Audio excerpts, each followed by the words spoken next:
শেখ হাসিনা পালিয়ে গিয়ে হয়তো সে বেঁচেছে, কিন্তু শেখ হাসিনা পালিয়ে যে আওয়ামী লীগের কবর রচনা করে গেছে। আওয়ামী লীগ হারিয়ে গেছে। আওয়ামী লীগ এখন তাদের এই কালিমামুক্ত লেপ মুখিয়ে জনতার সামনে আসতে পারছে না, আসতে পারবেও না। কে ঠিক আমি বলছি? শুধু ক্ষমতায় থাকার জন্য বাংলাদেশের মানুষকে পৃথিবীর ইতিহাসের কোন নজিরবিহীন ঘটনা, যারা নিজেদেরকে নির্বাচিত করে দাবি করত, পৃথিবীর ইতিহাসে দ্বিতীয় কোন দেশ খুঁজে পাওয়া যাবে না যে একটি নির্বাচিত সরকার এইভাবে নিরীহ, নিরপরাধ, নিরস্ত্র ছাত্র, যুবক, নারী, শিশুদেরকে এইভাবে আপনার মানুষকে নির্বিচারে গুলি করে হত্যা করেছে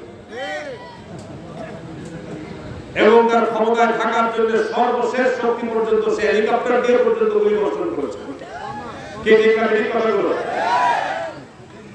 এইরকম একটি ভয়ানক অবস্থার মধ্য থেকে যখন সারা বাংলাদেশে, বিশেষ করে ঢাকায় লক্ষ লক্ষ মানুষ যখন রাস্তায় এই গুলি, এই গ্রেনেড, এই সাউন্ড বক্স, এই সমস্ত কিছু উপেক্ষা করে, আপনারা টেলিভিশনে দেখেছেন লক্ষ লক্ষ মানুষ যখন রাস্তায় নেমেছে, তখন হাসিনা দেশ ছেড়ে পালিয়ে গেছে। ঠিক না? হাসিনার এমপি, মন্ত্রী যারা অপরাধের সাথে জড়িত ছিল, পুলিশের প্রধান, র্যাবের প্রধান সহ যারা অপরাধগুলোর সাথে জড়িত ছিল, অনেক পুলিশ কর্মকর্তা, সকলেই পালিয়ে গেছে।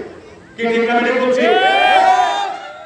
সেই দিন যদি হাসিনাকে আপনারা টেলিভিশনে দেখেছেন গণভবনে কিভাবে মানুষ ঢুকে পড়েছে তার বাড়ির ভিতরে, ঠিক না?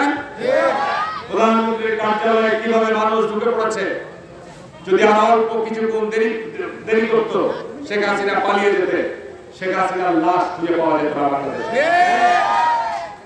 এনজিওর কিস্তি প্রথমবার বিকাশ পেমেন্ট করলেই 20 টাকা ইনস্ট্যান্ট ক্যাশব্যাক। শেখ হাসিনা পালিয়ে গিয়ে হয়তো সে বেঁচেছে, কিন্তু শেখ হাসিনা পালিয়ে যে আওয়ামী লীগের কবর রচনা করে গেছে। আওয়ামী লীগ হারিয়ে গেছে। আওয়ামী লীগ এখন তাদের এই কালিমামুক্ত লেপ মুখিয়ে জনতার সামনে আসতে পারছে না, আসতে পারবেও না। কে ঠিক আমি বলছি? এই 15 বছর বাংলাদেশের গণতন্ত্রকে তারা হত্যা করেছে। এই 15 বছর দেশের অর্থনীতিকে হত্যা করেছে। এদেশে 15 বছর মানুষকে গুম করেছে। 15 বছর মানুষকে বিনা বিচারে হত্যা করেছে। 15 বছর দেশের মিথ্যা নিরীহ মানুষকে অন্যায় মামলা দিয়ে তাদেরকে দিনের পর দিন, বছরের পর বছর হয়রানি করেছে। কে ঠিক আমি বলছি ম্যাডাম? এই অপরাধের শাস্তি আমরা চাই। কি চান না? কি চান না? চান না আপনারা? এই অপরাধের শাস্তি আমরা চাই।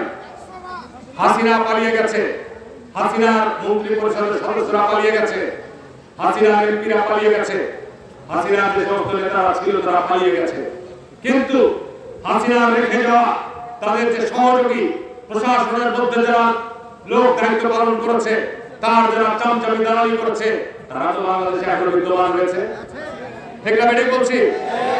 সুতরাং সেই হাদিসের মধ্যে একটি আল্লাহ রাসূল বলছেন যে চোর আর চোরের সহযোগীরা একই দলভুক্ত, খুন এবং খুনের সহযোগীরা একই দলভুক্ত, দুর্নীতি যারা করেছে এবং তাদের যারা সহযোগী তারা একই দলভুক্ত।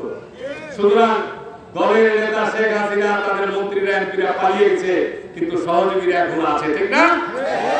আজকে এই গোপালগঞ্জ ইউনিয়ন বিএনপির জায়গা থেকে এই অন্তর্বর্তীকালীন সরকারের কাছে আমার অন্যতম দাবি, বাংলাদেশে এখনো বিশৃঙ্খলা চলছে, বাংলাদেশকে এখনো অস্থির করার চেষ্টা চলছে।